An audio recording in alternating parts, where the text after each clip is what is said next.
So, also, wie gesagt, Modify-Syntax ist ganz einfach. Die Geschichte hier oben ist im Endeffekt, alles das ist nur irrelevanter Code für irgendwelche Formatierungen, könnte man weglassen. Echo All gibt sowieso nur den Debug-Code aus.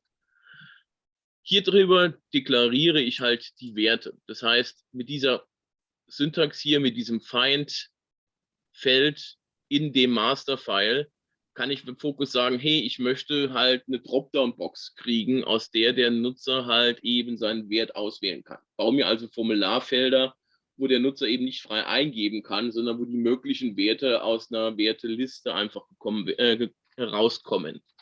Hier deklariere ich mir die Felder oder die Prompts, die ich haben möchte, weiter. Das heißt, bei Textblock habe ich ihm gesagt, mach einfach nur Textblock.quoted-string. Das führt halt zu einem Freitext-Eingabefeld bei so einer Geschichte. Bei Datum habe ich dem System gesagt, hey, nimm eine Systemvariable, nämlich ja, konkateniere, also verkette sie mit dem Schrägstrich, verkette sie mit dem Uhrzeit, das ist auch eine Systemvariable, und brau die rein. Beim User habe ich ihm gesagt, damit ich protokolliere, wer hat diesen Insert gemacht, lese ich von Webfocus den angemeldeten User aus, der nennt sich foxsec-user, und packe den in den Username rein. Das eigentliche Modify besteht einfach darin, dass ich sage Modify File, das ist der Name vom Master-File, mit dem ich arbeiten möchte. Freeform sagt ihm im Endeffekt, welche Daten möchte ich verarbeiten, sprich ISIN, Textblock, Datum und User. Das sind die Daten, die ich beim Schreiben berücksichtige.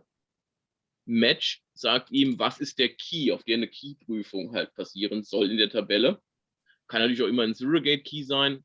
Sag ihm dann hier on Match, sprich, wenn in dieser Key gefunden wird, also wenn es schon einen Eintrag für diese ISIN gibt, dann update das Feld Textblock, Datum und User.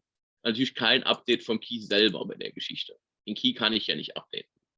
Sag ihm hier on Match, no Match, include, also wenn es den ISIN noch nicht gibt, leg einen neuen Datensatz an.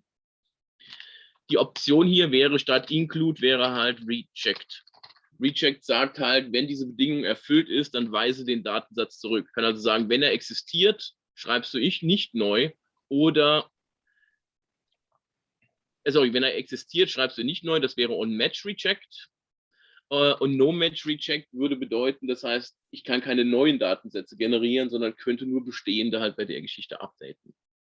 Data sagt ihm, hey, diese Felder, die ich hier anspreche, wo kommen die Inhalte her? Das heißt, vorne ist immer der Name des Feldes und hinten der Inhalt. Also ich könnte hier auch, also ich kann hier eine Ampersand reinschreiben, ich könnte hier aber eben auch einen festen Wert reinschreiben. Dann würde er, also das gleiche dürfen wir nicht verlieren, dann würde er immer diesen festen Text sozusagen in diesen Datensatz reinschreiben, statt der Variable. Das heißt, ich kann hier beliebige Variablen, beliebige Werte in diese Felder mit reinschicken. Beende das, -run ist wichtig.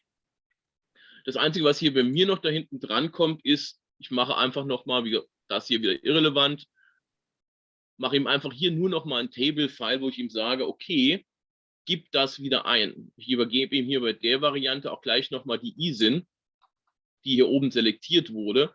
Das heißt, ich gebe für die selektierte ISIN, für die ich gerade das Update gemacht habe, auch gleich den Wert als Report nochmal in der Datenbank aus. Das heißt, einfach nur mal zum Prüfen, einfach als Feedback für die Nutzer. Ich könnte hier auch jederzeit natürlich sagen, -exit an der Stelle. Das obere läuft auch alleine. Also dieses kleine Stückchen reicht eigentlich schon für alles aus. Das führt halt dazu, dass ich halt bei der Variante jetzt eine Info kriege, hey, Transaktion, eine Transaktion geschickt, eine davon wurde akzeptiert, eine wurde rejected. Und zwar wurde beim Input ein Update gemacht. Also kein Input, also Input wäre ein neuer Datensatz, Updated ist ein Update eines bereits bestehenden Datensatzes.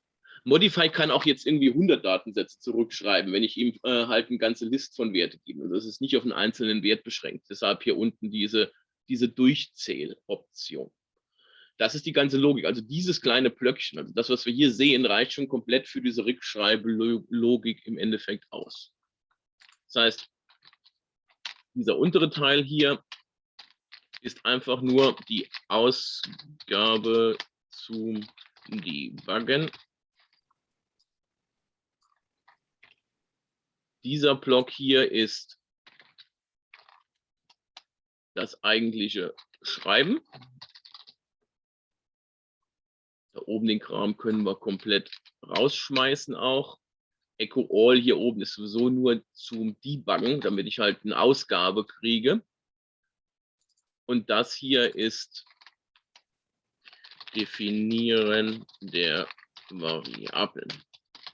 Wie gesagt, wichtig hier ist einfach nur, wenn ich halt eine Vorschlagsliste haben möchte, kann ich sie über so eine Syntax deklarieren. Ich sage ihm einfach Variable ISIN, gucke, find das Feld ISIN in diesem Masterfile, gebe ihm hier eben noch an, wie ist das Format des Feldes, sage ihm, in der Ausgabe soll das auf- oder absteigend sein.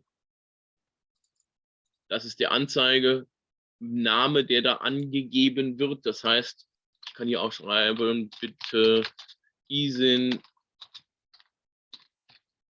wählen. Punktquote String ist einfach dazu, damit ich einen Text auch mit Leerzeichen sauber in Quote eingeschlossen habe. Lasse das wieder laufen. Jetzt sehen wir, da steht da bitte ISIN auswählen. Jetzt statt dem Text, ich wähle eine ISIN, gebe beim Textblock irgendwas ein, schreibe das zurück und habe das mit dem aktuellen Zeitstempel, sprich 27.05.21 um 12:52 und 14 Sekunden mit dem Nutzer Admin in das System wiederum weggeschrieben.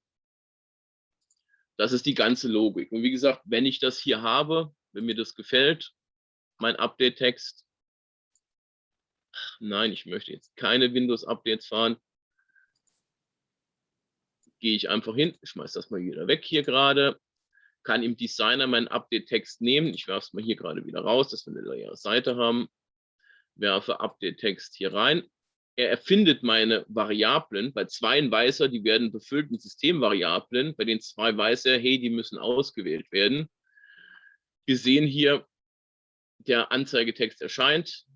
Er generiert mir automatisch aus der Datenbank einen Dropdown. Also diese Dropdown-Befüllung kann aus jeder Datenbank kommen. Das muss nicht die sein, in die ich zurückschreibe, sondern das kann eine beliebige Tabelle sein, wo meine gültigen Werte drin stehen.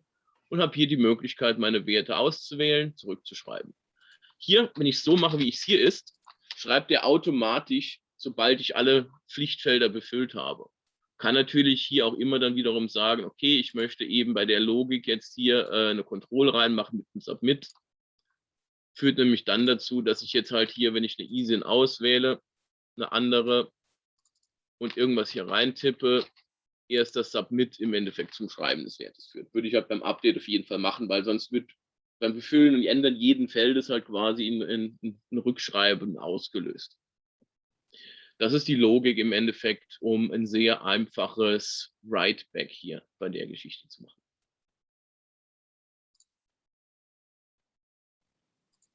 Okay, perfekt.